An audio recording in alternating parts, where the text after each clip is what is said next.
Hi, this is Alan McKay. Welcome to episode 149. I'm answering the age-old question, should I be a generalist or should I specialize? Let's dive in.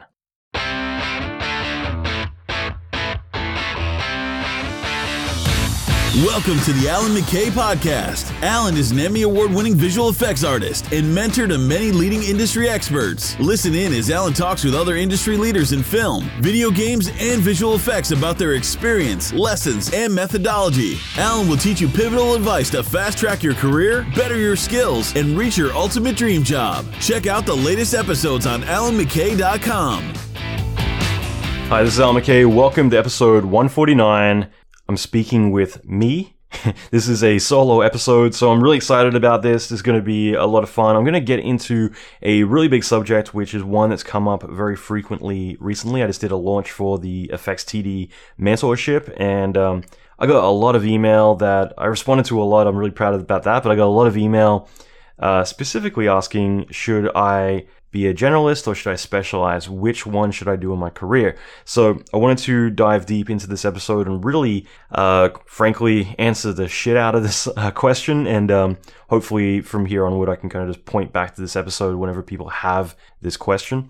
And I just want to mention a couple of things before we get started. One thing I'm really excited about is that after years of work, it feels like, the Alan McKay website has been updated, and not just updated, but there is a crap ton of content on there. So we've been working hard the past couple of months on a lot of new ebooks and guides, as well as talks, video tutorials, assets. And the cool thing is, and this is such a personal thing for me, but I've had like this mental block with my website. So I think 2014, I think it was, I built a new website, and pretty much that website and the website before that, I hated both of them. They're slow, they're ugly, I am not good at design. And so I kind of went through this dilemma where I literally just was trying to drive people away from my website. I hated my website. I would say, go check out the show notes on this episode, but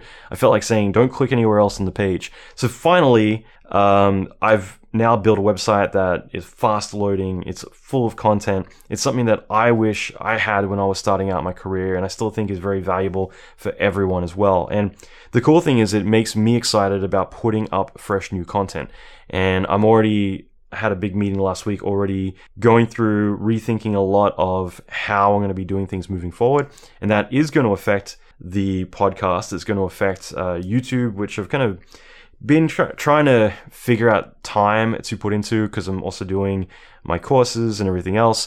It's been pretty brutal, but now I've got a plan in place that I'm really excited to get into. And part of that is that I'm going to start doing a lot more solo podcast episodes. So I realize I've been doing a lot of interviews probably for the last 12 months. And I will say that there's a few reasons behind that. And one is because interviews are easier. I block out the questions, I do a interview, and we get a lot of value from that. But doing solo episodes is a lot of work. Literally, to make this episode today, I spent my entire day building this out, writing it, rewriting it, going through all of my notes and finding hundreds of pages of content that I've written in the past around the subject. So the amount of work that goes into a single solo episode is a lot of work. And because of that, it's very hard to keep up with it. I was always feeling very exhausted. I'd do an episode and want to sleep for a day. But at the same time, I see the value in it. And obviously, I get a lot of feedback from everyone saying how much everyone's fonder of the solo episodes, because obviously they're laser specifically focused, much like this episode is about, on a specific subject. So that's what the podcast is going to be a lot more of. At the same time, I'm going to be putting out similar YouTube content, so video content around similar subjects. I'm going to be posting articles on my website, a lot of other stuff. So I'm just excited because I'm going to go content crazy. I'm going to be putting out a lot of stuff over the coming weeks, and it's all going to be very laser focused, and it's going to hit hard with everything related to career. Also with my inner circle email list, I'm working on eventually segmenting it a little bit, where when you sign up, or even for everyone who is signed up, you'll have a chance to kind of raise your hand and say, hey, I only want VFX content, or I only want career content. So I want to start to customize everything a little bit so it's very tailored to you, because I do get a lot of emails from people who are, let's say, compositors at Weta, ILM, big studios, and they say, hey, love the stuff, but I'm not a 3D person, so I don't want, I'd prefer if I didn't get emails about a video tutorial for 3D, but I do want to get content specifically about how to negotiate my next pay rise or whatever it might be, how to start my own business. So all of these things are going to start to segment out a little bit. And I think that eventually what will happen is it will just be two separate lists as well as two separate bits of content. One thing I'm going to be doing over the next late in the year, I'd say early next year, is I'm going to be launching a new company, and the company is Creative Lab. And that's because I think this has all been an evolution of what I started right before I started the podcast. And along the way, I've gotten sidetracked a little bit, just bogged down with a lot of production work. But part of that's always been the mission to focus on really evolving all of us as artists, being able to kind of step up and realize what we're worth and how to go about getting what we're actually worth. So I'm going to be putting out a lot of courses around the career content. So not only are we releasing a bunch of books, ebooks, guides, you name it, but on top of that, I want to be putting out specific courses that would be tailored towards like how to launch your own studio or how to build your brand. I'm going to be working later in the year on a book that I've been wanting to write for a very long time, which is about building your freelance career. So everything you need to be a successful artist who can understand the business aspect, and everything you need to be able to get what you're worth, and much beyond that as well. So there's a lot of stuff in the works. I'm really excited about it. But more importantly, I feel like having the website is kind of the glue that's going to make everything finally stick. Because even just over the weekend, it's just like, what the hell have I been doing for the past 5 or 6 years? Because without the website, it meant that I'm literally popping stuff up and off again, during launches, and I'm building all the stuff out. But there's nowhere for people to go just to get it whenever they want. So there's going to be a lot of cool stuff coming. So that's my whole rant, but I feel like it's one that I'm hoping a lot of you are as excited as I am about it. And, this is just the beginning, but I'm excited to kind of see where this all goes. So that being said, this episode, it's going to answer the question, hopefully, should I be a generalist or should I specialize, be a specialist? So this is going to be a lot of fun. I hope you all get a lot from it. I'm interested to see what your thoughts are. If you want to check out the show notes, go to alanmckay.com/149. I'm also going to be going and rebranding the entire podcast in the upcoming episodes as well. So lots of cool stuff coming. Okay, so that is it for now. Let's dive in. Okay, so the big question is, should I be a generalist or a specialist? It's one of the most common things that I've been emailed lately, and I think that this applies to everything from design, games, film, whatever creative industry you're in. This is something that you should be able to relate to, and that is, should I niche down and create a ultra niche subject, like something that I can specialize in that is going to attract a very specific client, or should I go for broke and be a generalist, and that way raising my hand to any type of job that comes along? And I think that this is a really critical thing to do with mindset, because I think that there's a few misconceptions that can be very dangerous around this. But more importantly, if you are to be a generalist, you're allowing for every job to be applicable to you, but also you've got to understand that every other person is also going to qualify for that position. So how do you single yourself out? How do you position yourself as the obvious expert that everyone is going to think of you and go for you, rather than it being something that anybody technically would qualify for? In other words, do you want to be a jack of all trades, master of none, or laser focus in on your message and the services that you provide? Okay, so think of it this way. The person typically doing the hiring, and you always got to put yourself in their shoes, because it's going to make you understand much better what they want and why they're looking for people. It's rare, let's say in 3D, it's rare that they're going to put out a post saying, "Hi there, I'm looking for a 3D person." It just doesn't happen that often. And usually if it was the case that someone is literally saying, "I need someone in 3D," it's probably a very inconsistent job. In other words, not something that they're regularly going to need a lot of work for or specialize in and don't have much experience in, and therefore they're looking for a one-off thing, which, again, putting yourself in their shoes, they probably don't even have that expectation of what it's going to cost to pay you. So you always got to think about that as well. Like, there's a big factor of if you want to get the inexperienced client who is generally not looking for a laser-specific subject, but more just raising their hand saying that 3D thing, they're probably also thinking that your services probably cost like $200 a gig, something like that. They're not going to have that much understanding about the technical work, the amount of hours, everything that's required to go into this process. At the end of the day, to them, it's probably just a bunch of pixels. In other words, you are qualifying yourself the same way that they are, but you're probably qualifying yourself to the wrong kind of client. Now, at the same time, by specializing, the advantage right away is that you're in a much smaller sandbox. So if you were to describe yourself on your business card, let's say, as a 3D artist, that's going to be a lot of people. You're not specializing, you're putting yourself in a very general area, which means that there's going to be a lot of other people that are all in that same sandbox.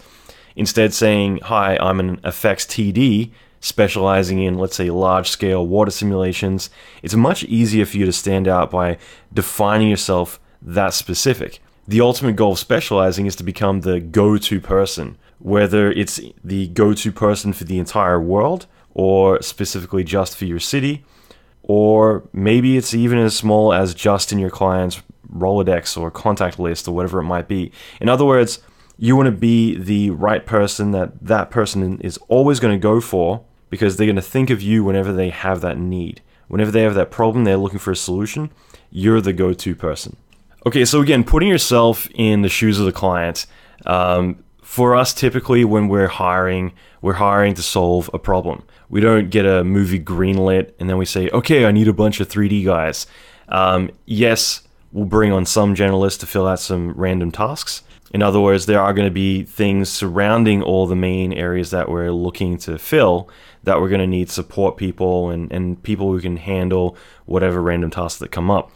But if you're thinking about how to negotiate a higher salary, get the money that you're worth, all the things that you want to put into making sure that you're paid the rate that you ultimately have worked your way to, it's a lot harder to do it on paper with a position that, again, isn't solving a problem, but instead it's usually put on paper that we need like 5 3D people on this team for various things that come up.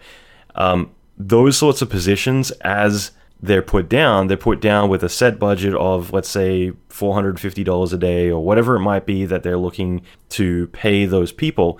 And if you were to come along and say, hey, you know what, I've got twice as much experience and I can do all this stuff, I want more money than what you're offering.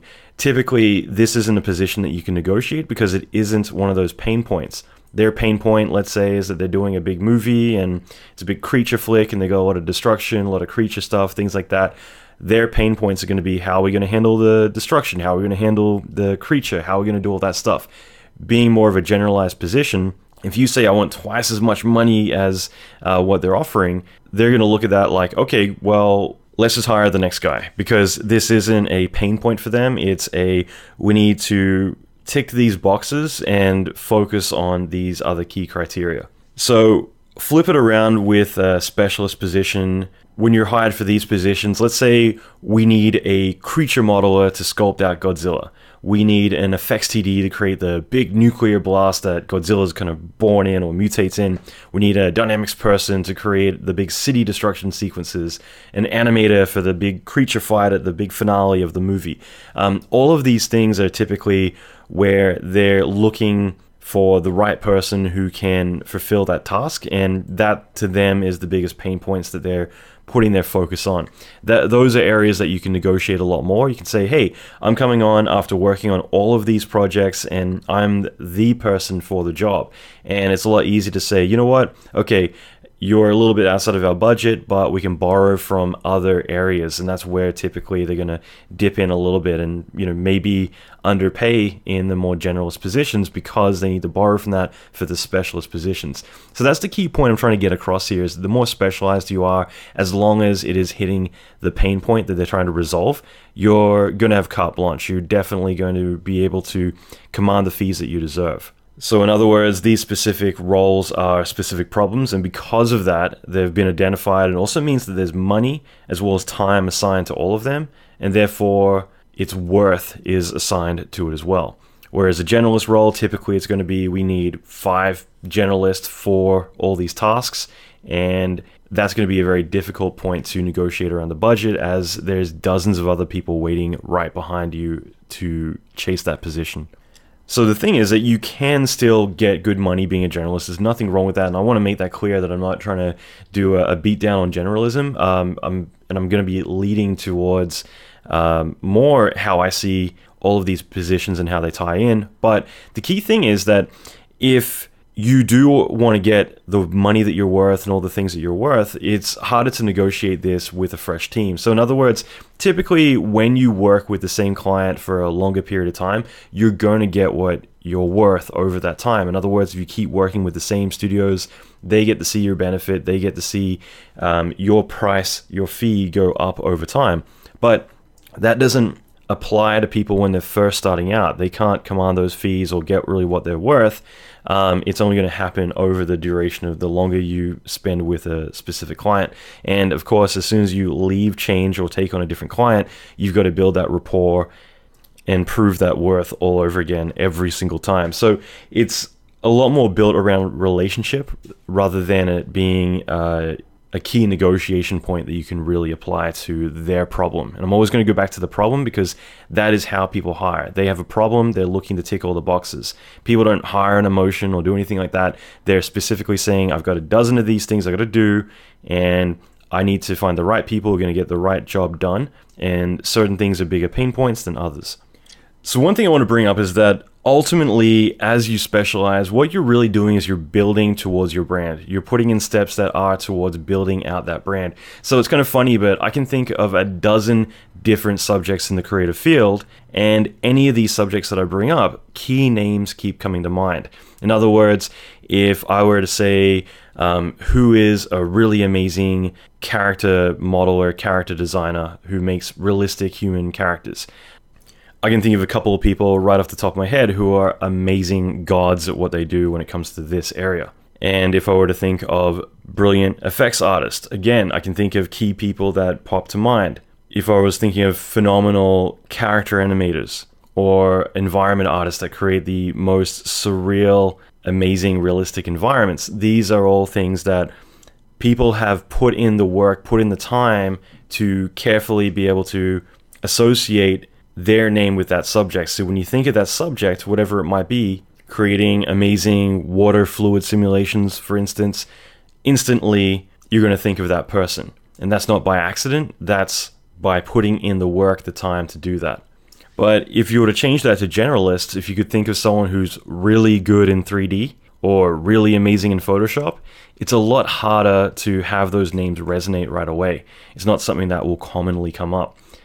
So one of the desired effects that I find really interesting is, picture going to your inbox and you get an email from someone and you look at a job offer, they're interested to talk to you about some position, you click the next email and it's a different person but from the same studio talking about the same thing, and the next one, same thing. It's like 2 or 3 people have contacted you all about the same position.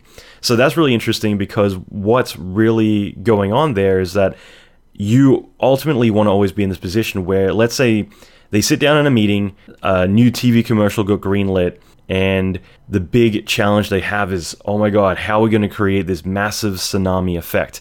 This is critical. It's the one major piece of the entire thing. How are we going to do it? And then another person says, well, maybe we could get that really amazing tsunami girl who does all those really cool commercials. We've seen her really epic stuff. It's like, yeah, maybe we could get whatever her name is in. And everyone leaves the meeting with a call to action, which is, let's get Tsunami Girl into the studio. So suddenly every one of them is reaching out to you to say, hey, are you available? If so, can you contact us? We want to talk to you about a position. So this is effective branding, and it happens all the time. So this is ultimately where you want to get to, where whenever someone says we need to get vampires destroyed, or we need to get realistic explosions, or we need to do space battles, whatever it is that you've managed to brand yourself around, you want to become the go-to person for that thing. Now, like I said before, it doesn't mean that you need to be the best in the world at what you're doing. You just need to find your circle, your small sandbox that you can play in. And ultimately, you can work on that and build it out. So initially being maybe just with those clients that you are the go-to person. They will always contact you when they need amazing logos and whatever it would be, or whatever it is that you want to define yourself around. Whereas over time, you could build it up where maybe in your country, you are the go-to person, or in the world, eventually you want to maybe try and get to that position. But it all starts with you defining yourself as a specialist, so that way other people can then define you. If you can't tell people or explain to people what you do for a living, or who you are, in other words, how you specialize, then they're not going to have a very easy time being able to do it either. Okay, so that's the critical thing, is you need to know your sound bites. You need to be able to have your canned material. When someone says what you do for a living, it's like, well, honestly, I'm an effects technical director. So what that is that I actually specialize in water. I create large-scale water simulations. It's a very difficult area within visual effects, but this is something that I've managed to land a lot of projects around and put in my 10,000 hours, and now I am one of the people in my industry that typically gets first pick of all the projects that come up. Already by doing that, not only then can you describe it your way, but other people are then able to verbatim describe who you are to everyone that they meet. Oh, wow, this person's an amazing water person, blah, blah, blah, blah, blah. So this isn't about branding. This episode is obviously about defining yourself as a specialist or as a generalist, but the key thing to think about is that branding does play a role, because you are branding yourself or communicating, which is what ultimately it is the message, as a specialist. So the way I've looked at this, and I've felt this way probably for about 15 years, I've always kind of gone back to this, that I could be at a industry event or wherever I'm at, and someone comes up and they know that I have a studio and they're a 3D artist. I'm going to keep with the 3D analogies here, but again, this applies to design, it applies to all other areas. But their business card that they hand me is going to say like John Doe 3D artist, and then / wedding photographer / web page designer. And this happens all the time. Okay, I'll get someone whose card is kind of qualifying themselves for a lot of different things. In other words, they're kind of having 3 different business cards in one. In other words, like, whatever you need, I'm your guy. And I always feel like asking, like, hey, do you mow lawns as well? Because I might need someone for that. You know, in other words, you're pretty much just communicating you'll take any job. And that doesn't give me confidence in knowing their ability if that's what they communicate, is that anything related to Photoshop, web page design, wedding photography, 3D, 2D, lawn mowing, I'll do it. Like, I need a job. They're pretty much saying, hire me, I'll do anything. But let's say another person comes along and they hand me their card the same night and it reads, let's say, Sarah Elliott, character modeler. So by doing that, she singled herself out as a character modeler, a very specific niche job. So it means that some of the jobs that I might be looking for, she mightn't get the call for that. And that's fine, because she's not looking for those jobs. She's looking to build herself out as a character model. But when the right job comes up, who do you think out of all the cards that I've received is going to get the call? Who do you think is instantly qualified above everyone else as being a candidate for the job? Because I'm not going to go through a dozen business cards and look like, which one of these wedding photographer, 3D artist, webpage people is the right character modeler for me. I'm going to look for the character modeler and say, okay, this person, I'm going to check out their work and see if they're available. So simply put, she's already qualified herself more than anybody else by simply communicating, this is what I do. I am a character modeler. Whereas let's say your local family physician might make $150K a year salary, your doctor in other words, whereas a specialist, in other words, let's say an orthopedic, might make 4 or 5 times that salary. They might make up as much as $700,000, $800,000 a year. And that's because they've specialized, they put themselves in a very specific category that people go to them because they have a problem. And they're typically willing to pay because of that. Whereas going to your regular doctor for anything, just a regular checkup, you're not really qualifying them with an urgency. Instead, you're going to them just because, rather than it being just in time. So simply put, by specializing, they're communicating that they specialize in one thing, and that is their service. So let's recap. The more that you specialize, the more that you stand out, the more that you can really excel at that one thing, and the more your name can be associated to that one thing, because it's a much smaller sandpit that you're working in. And the more you're hired to solve that specific one problem. So as I said before, it's all about the message. So the 80-20 rule, and I love talking in 80-20, but the 80-20 rule is that most of us have the general fear that being a specialist, we're going to eliminate 80% of the jobs that we could potentially be applying for. In other words, all the jobs out there, we're going to get rid of about 80% of them by specializing, because now you only qualify for about 20% of the jobs that come in, the ones that are in your niche. But you're also eliminating 80% of the competition. So 80% of the artists applying alongside you. So now that it's a smaller pit, it's just 20% of the people. I would try to sub-niche down even more until it's literally me and just a couple of other candidates. So in other words, by specializing, you're actually eliminating all the other people who might have qualified. And the more that you can narrow down your niche, the more you can stand out and qualify as the obvious expert on that subject. So the other thing I'll communicate here is that you can specialize in more than one thing. This isn't about being typecast in one trait for the rest of your life. It's about being able to communicate the right service to the right person at the right time. They have a problem, you have a solution. Okay, so hopefully that makes sense, but you don't need to say, okay, I'm going to be an effects person, and that is going to be now all you're known for the rest of your life. But it means that when you are reaching out to a certain company or for a certain job, you are communicating, this is what I do, because it is going to eliminate the other 80% or more of people who are applying, because now you're literally scratching that itch that they have. So in the marketing world, there's a really great analogy that I think is really effective here as well. And that is, let's say you walk into a drugstore and you have a splitting migraine headache, and you go over to the pain relief section and you see on the shelf there's all these different medications, but the two that you pick up, one says cures all aches and pains, and the other one you're holding says cures migraines. So out of those two, which one do you think you're going to take? You're going to pick up the cures all migraines, because this one speaks to you. It has a laser focused message of cures your headache, and that's what you have as a headache. It instantly qualifies itself.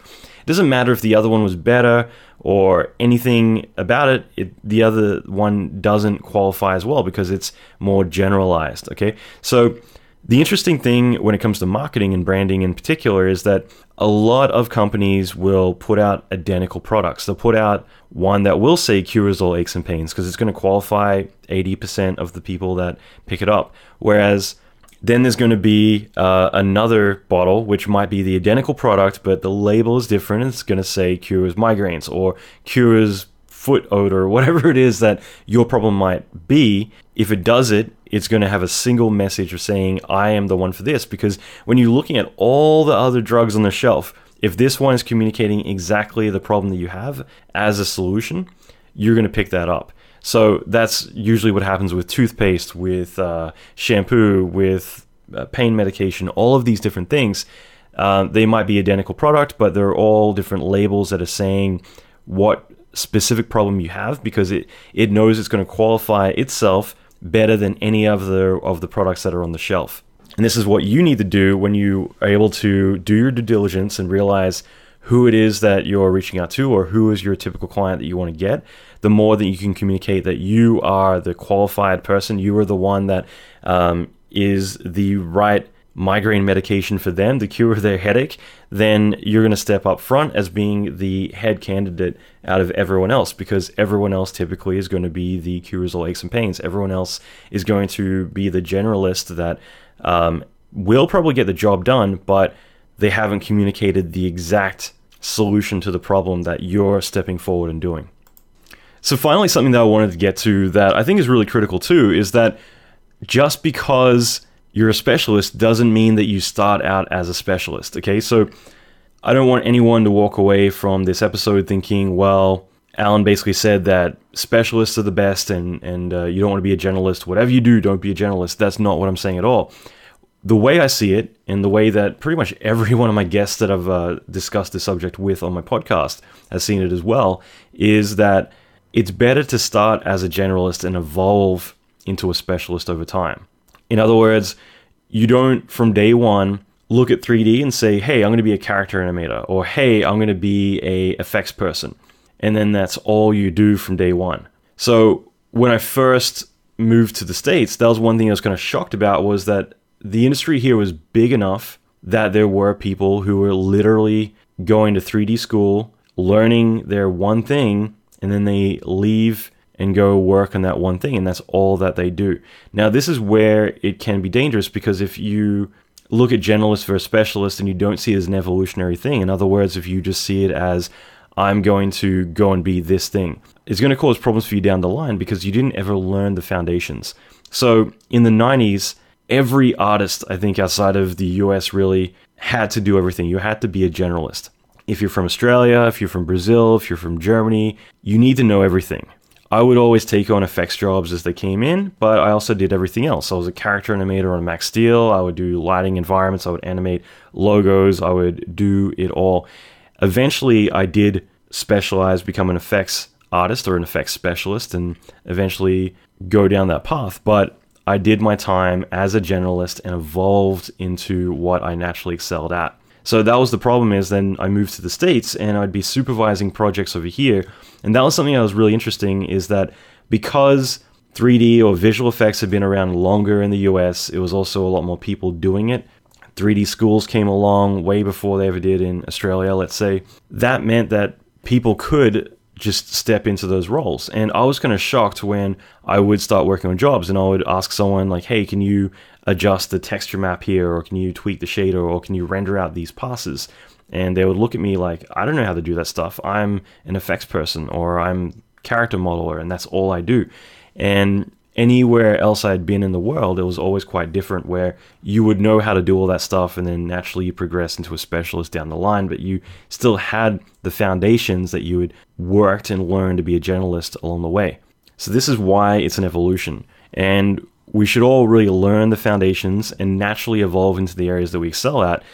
In other words, we go along 3D and then we get into our vertical. So by having the understanding of all the other areas, it doesn't mean that, okay, when things are quiet, I can go and do a different gig, or I can help out in the other departments. You can do all of that.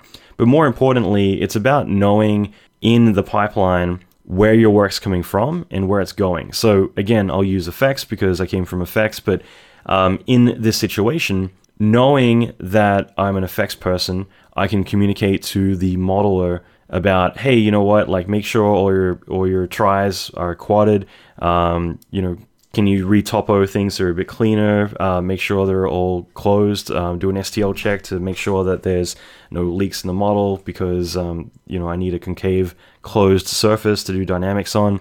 Whatever it might be, like being able to communicate to other people about what my needs are means that I'm able to do my job. It's really embarrassing if I get a model that is wrong and I'm having to say like, oh, this is wrong, I can't work with it, and no one else really understanding why that is, and I'm not able to communicate why either. It's going to make me look terrible, and more importantly, it's going to cause problems. But if I'm able to communicate that, all the better. And same way that I can then talk to a compositor and say, hey, do you need me to render out multi-mats for everything, or do you need this rendered out in deep, or do you need depth maps? Like, what do you need to get your job done? At the same time, as a compositor, knowing some 3D, I would be able to speak to the 3D department about what my needs are. Same way that I might want to learn, a little bit 3D even now, in in compositing specifically, just because that way I can bring in FBX models or a Limbic and be able to modify and tweak things as I need. But more importantly, being able to understand like where my work goes. So as it goes into the DI suite, I'll know that I need to spit out the correct DPX files or whatever it might be that they need, so that way they can do their job. So again, understanding the foundations means that you understand the process. I've talked a lot in the past about the Trifecta, and that basically is that in any area that you're in, you have to look at the surrounding 3 areas and learn them as well. The more that, let's say, effects that I know, scripting, compositing, and lighting, the more that I'll be able to make my work better, because I'll know that those areas all influence what I'm doing. So compositing means I can test comp and treat my work, as well as be able to make sure that it's structured correctly or communicated the layers in the right ordering for the compositor. More importantly, I can speak to the lighting department about how they're going to render my stuff, or I can do it myself. Same thing with scripting. I can automate things, build tools, or use expressions trig, things like that, for being able to make my effects work exactly how I need them. Again, like figuring out where it is. If you're a, let's say, character TD, typically you'd want to learn some character animation, just a little bit, to understand like what the needs are of the person who's going to be using your rigs.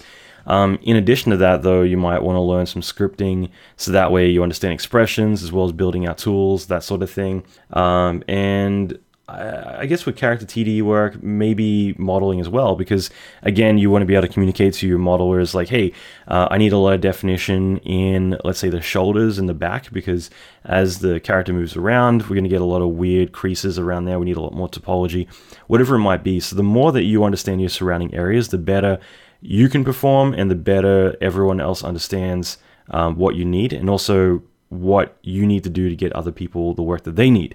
So hopefully that isn't confusing, but that's what the Trifecta is, and that to me has always kind of been a strong understanding I've always built around this, that whatever discipline you're in, learn the surrounding areas as much as you can.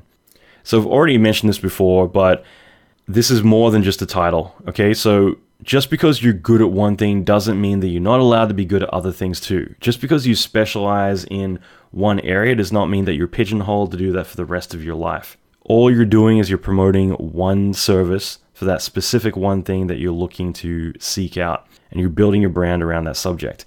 So I'll put it out there that for me, like I could say, all right, well, I do effects and that's my thing. And I have met people in my career that assume, okay, well, that's all Alan can do because that's all they've seen me do. So therefore, why would a person who's been doing 3D and visual effects for 20 years be capable of doing anything else?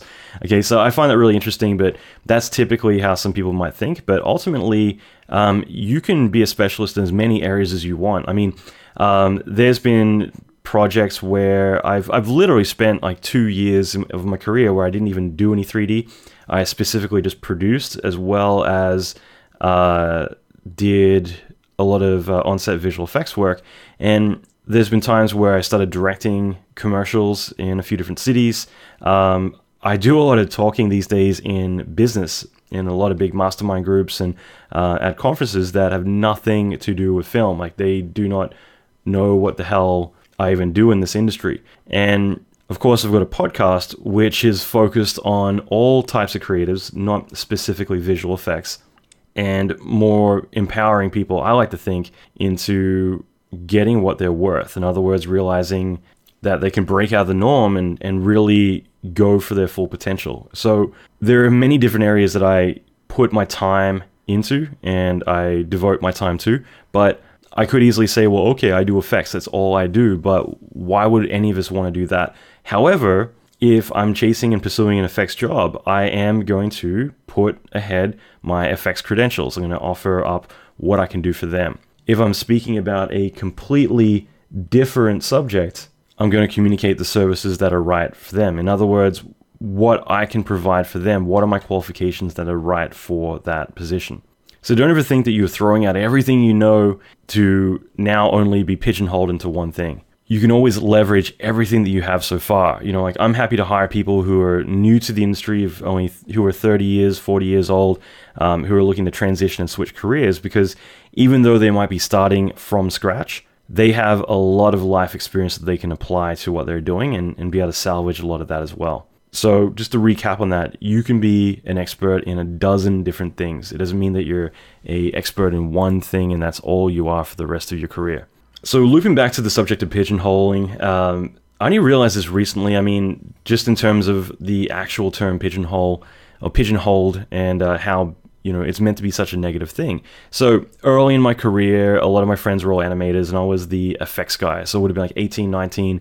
And a lot of my friends would always be like, why do you want to do effects? Like there's, you want a character who can emote and tell a story and create emotion. You want to have something that people can identify with. Like, why do you want to create a bunch of dots? Like no one really kind of got why I was interested in this thing that especially back then was so crude. I mean, for me, I was addicted to trying to solve problems. I'd always wonder, like, how do I create clouds? How do I create fire? All these things that there were no good solutions for at the time. And one of the common things that did come up is like, watch out, like if you don't be careful, you can get pigeonholed into doing nothing but effects for your whole life. And that was something that was really kind of beaten into me, that like, being pigeonholed into one thing is a bad thing. So when I look at that, especially around 18, 19 years old, there were maybe at the time about 3 people who really specialized in effects for the whole country. And that meant that if one of us was busy, one of the other ones got the call. And it also meant less competition. Okay? So as a side note, none of us were competitive with each other. It wasn't like, okay, I've got 2 other competitors, I've got to beat them at every job. We did it the other way around. Like we were just a strong network. And, there'd be thousands of 3D people and maybe 3 effects people.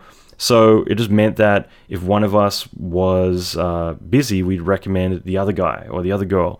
Now, in this case, it was guys. But, we would recommend the other guy and vice versa. And in a way, it actually worked out better for us because it meant that clients would never go outside of our circle of 3. They would all, we'd always be passing work back and forth. So I figured I'd just mention as a side note because the idea of having competitors, I think, is really petty. I think that the industry is big enough, and more importantly, when you go beyond that and really start to look at the big picture, building a strong network of people and having each other's backs is nothing better than that.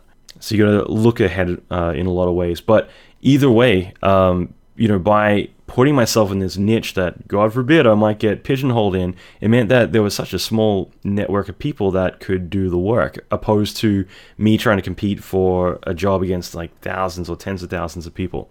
So the one way I look at this with being pigeonholed, this is one example of many, would be 2004, I worked on Blade and did all the vampire ashing. So there was a team of us, we did about 120 vampires, turned them all to ash. After that, I worked on dozens of projects. Everywhere I went, I literally was just being approached to do vampire ashings and vampire projects. There's so much of that going on. In 2007, the movie Daybreakers landed in our lap. So myself and Rainey Sutton, I think he's over at Cutting Edge these days, 2 of us were teaming up for that project. And the Spierig brothers, who just directed the new Jigsaw movie, I think, the directors anyway, they described that what they wanted was something similar to Blade. And at the time, Rainey had worked on Blade 2 over at Framestore in the UK. I'd worked on Blade 3 over in LA. So that was kind of interesting because the 2 of us together were easily overqualified to do it. So we got all the job and we got to pick and choose like what sequences we wanted to do. And, at that point, I continued to go on and work on more and more projects. It got to the point where it was kind of silly. I started turning down anything that involved ash effects or vampire, stuff like that. I remember sitting in a meeting with all the heads at a certain LA studio, and we're kind of shooting the shit, and they're all like, Alan, like, what have you been up to? And I'm like, you know what? All I seem to do these days is fucking vampire movies. And everyone had a really nervous laugh. And I'm like, what's going on? They're like, we're doing the reboot to Fright Night. And like this really big sequence we wanted you to do. And I turned it down. I was like, yeah, I'm good. I'm done with this kind of stuff. Because, I don't want to get pigeonholed if that was a thing. But more importantly, it's just like, all right, like I've done enough of this stuff. I wouldn't mind kind of doing something different. So what ended up happening was, I worked on like Blade and Daybreakers and all these other projects, and it led to dozens of jobs that I qualified myself for without even needing to apply, because they'd seen the work and they were like, I want that on my movie. So 2010, I was down south on set for a movie, and I got a call for doing God of War for the Super Bowl. And I saw the storyboards, and I fell in love with that project. It was going to be amazing. So I took on that project. We did that. I did that in LA. My client was in New York. And as soon as that went out, again, ever since then, people keep coming to me all the time saying, we want you to do God of War stuff or Ash effects or whatever. This project was designed for you. You were born to do this. All that stuff keeps coming up over and over and over. Even literally just weeks ago, there's a Marvel project that I won't be able to speak about for a year. But it literally came to be because they'd seen what I'd done on God of War. They're like, we want you for this. So again, like, this is one example. I could give you dozens.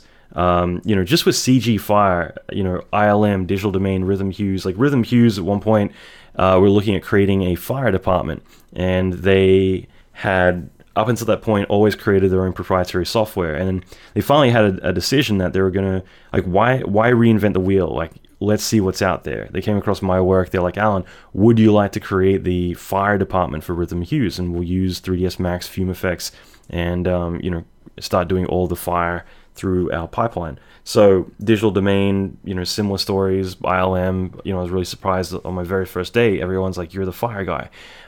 So looking at all of these things, like, you could easily say, well, you don't want to be pigeonholed, but all you've done is, like, in my case, all I did is I created let's say a reputation or a brand around a certain area, and I dominated that thing. So when certain things come up, they've seen certain work, they instantly think of that person, you become the go-to person. Okay, so this is how powerful it is. By specializing, it means that you can create a space that you can occupy and that other people are going to associate with you. And by doing that, it means that you become the go-to person. This is called effective branding. Okay, so in other words, you're doing your job right by being pigeonholed, as it might be put.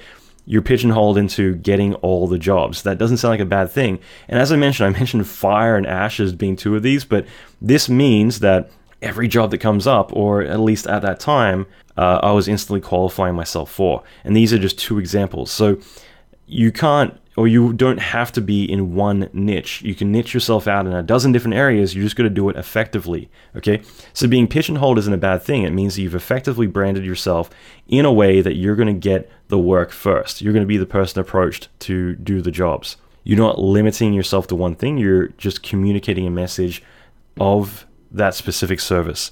If there's any fireworks in the background, it's 4th of July week this week. As I'm recording this, I'm getting some fireworks kind of popping up.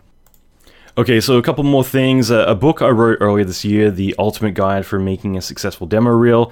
One of the key things I discussed in there is the evolution of building out your reel. So initially you start out with a student reel, then a generalist reel, then a specialist reel. Then you move on to a supervisor reel, studio reel, custom reels beyond there. So at certain points, it branches in different directions, but as an artist, you make a reel, you send it out, and you hope you get to work on a movie or commercial. Now, if you were to think of yourself as a studio, which is kind of the micro and macro of this, as a studio, you make a reel, you send it out, and you hope that you get work on a movie or commercial. It's exactly the same. Maybe the paychecks have a few extra zeros in there because it's at a different scale point, but there isn't really that much difference. One's micro, the other one is macro. Okay, so I think that's really important to think about for a lot of different reasons, but a lot of us as artists are essentially allergic to business. Again, that's one of the big factors of this podcast I really want to beat into everyone, is to really embrace business and stop being the starving artist. But more importantly, if you start to look at what studios do and how they function and why they're successful, it's because they take pride, at least some of them do, in being able to manage artists properly and thinking efficiently and not wasting time. They're conscious of business and money and making sure that they get paid right, but they're also conscious about branding and marketing and making sure that they get their name out there in front of the right directors, clients, agencies, whatever it might be. And when it comes to getting work, you might initially have a studio reel, which is like your reel that you have on your website, but if you're applying for work, in other words, instead of sending your work in for a job, you're sending it into a production studio or something similar to that, an ad agency, and you know that they're doing an end-of-the-world movie or Pixar-style animation or a car commercial or a game cinematic. you're not going to send in your typical studio reel. You're going to put in the work to make a custom reel that's going to communicate the exact services that you can provide that align with their needs. In other words, they have a problem, you're going to solve it. I feel like I'm about to segue into Ice Ice Baby, but I'm not, okay? So studios go as far as even doing tests to make sure they get the jobs, whether they're paid or they just send it in and say, hey, this is something that we've put together to showcase what we can do. We'd love to be considered for, this movie. And from there, people who mightn't have been on the radar before may actually be considered for doing sequences on the film, or if there's overflow that certain shots or one-offs come up later on, they might get thrown that bone as well. So if I was to send a reel that has like Godzilla destroying a city, knowing that they're working on Godzilla, how do you think that's going to increase my chances of getting a job compared to the other studios that are just sending in their car reels and everything else? You're doing something specific to them. Not only that, but you're kind of sending the message that you're willing to put in the work to land them, to build that relationship. So again, if you start mimicking the things that studios do on the micro level and you start doing them to what you're doing on the macro level, you're already ahead of everyone else, because most of us don't put in the work. Most of us don't want to be seen as putting in effort, because already that's not congruent with the cool work as minimal as possible, So I think that's really important to think about. So the last couple of things I want to mention, one is the billionaire mindset. And this is something that I've talked about probably a good 2 years ago now, but that is like the high demand, low supply. And I attended like a private mastermind talk from a billionaire a couple of years ago. And one thing that really stuck with me the rest of my career, and why even in the most diverse and different industries, this still can apply to us in the creative space. One thing he discussed was things like Uber and other companies, and how they're able to like really grow their businesses by looking in an area that is in high demand and low supply. So in other words, if you're looking in the job market, you're looking at where there's a lot of need and there's not that many people able to fulfill it. So if I were to look at a lot of the job boards, I guarantee the key things coming up a lot, there's going to be camera tracking, there's going to be compositing and roto, there's going to be a lot of effects, there's going to be generalist work, there is going to be a lot of different areas being advertised. But I could look at that and then be able to look around at the reels, or look around at again, do an 80-20 analysis. You'll be able to look at a lot of the people who are congregating in those areas and notice that, hey, there are a lot of roto people, there's a lot of compositors, there are a lot of generalists on here. Is there a lot of effects people? And that's one thing I'm really kind of proud about, is that effects is by far the highest in demand, lowest in supply position in visual effects, because there is a lot of people who want to get into it. There aren't a lot of people who are really good at it. Okay, so being able to show and demonstrate you can finish shots, being proficient in a lot of different areas. Like some people might be good at doing destruction, but as soon as you ask them to do something different, that's kind of like all they've been trained up to do. Knowing how to grow as an artist, having the foundations that I talked about, all of these things come into play. So by looking around, you might realize, like, wait a minute, like there are all these people asking for, I'm going to say, like large scale water simulations, and I don't see anyone else, around here who seems to do that. Maybe that would be a good area for me to get into, or maybe that's an area that I've naturally seemed to excel at. Well, great, I'm going to position myself as the large scale water effects tsunami person. Okay, I keep going back to that analogy, but it's actually a really good one. If you look at Scanline VFX, that's how they were able to kind of step up very quickly, was that they created their niche. They created, or Stefan more specifically created Flowline, which was a proprietary, or is a proprietary water simulation tool. But by doing that, and then being able to say, hey, we're going to take on water jobs, the trickiest jobs that were, especially for its time, it meant that when they did come in, it got the confidence of certain studios, more of that sort of work would come in. And then once they've established themselves now as a high-end studio, they're able to start branching out and building a character pipeline, doing destruction and dynamics, and bit by bit spreading out further and further until a full-fledged studio. So that's really important to think about as well, is that you can niche as one thing, define yourself, and then start occupying other areas. And again, I could go into business strategy forever, but you can see the potential that by being able to stand out initially doesn't mean that you can't then grow out into further areas as well. So simply put, if you start to look at the market and really observe it, you can start to see new software that might be coming out that you know is going to take off, and no one obviously has had a chance to really learn it yet. So this is a blue ocean for you. And again, that's another marketing term where you don't want a red ocean, there's blood in the water. It means that there are a lot of sharks swimming in that water. So in other words, you want a blue ocean, which means that typically there's not much competition. You know, it's a fresh new ocean for you to play in. So when it comes to new trends such as augmented reality, virtual reality, all of these different things, this again is an area that you can jump into and have a lot of potential in. So kind of becoming a futurist of the creative industry, I think, is important, because as this happens, like I've got a friend of mine who is big into Eddy. Eddy is a fluid tool, like software for Nuke. And because he's one of the first people to latch on and see the potential, it meant that he's now in a blue ocean, and he's able to build himself out there and become like the go-to person. So now, you know, I won't say which studio he's at, but I'll say it's in the top 5 or the top 3. And because of that, he's already kind of taking away jobs from the effects people, because he can just revise them in comp. Like, hey, I need an extra half day. I'm going to, you know, fix up the smoke element. I'm going to do it myself. That sort of thing. So bit by bit, you can see what's coming up, see what's trending, see what could be the future, see new tools that are coming out, or see that there's a new movie being greenlit that might need something that you could provide, such as, like, let's say the next Godzilla. I'm using the same analogies, but Godzilla 2 or Kong in 2020, knowing the needs that are going to come up there and being able to step in and provide a service for them. In other words, you want to niche down and become the obvious expert.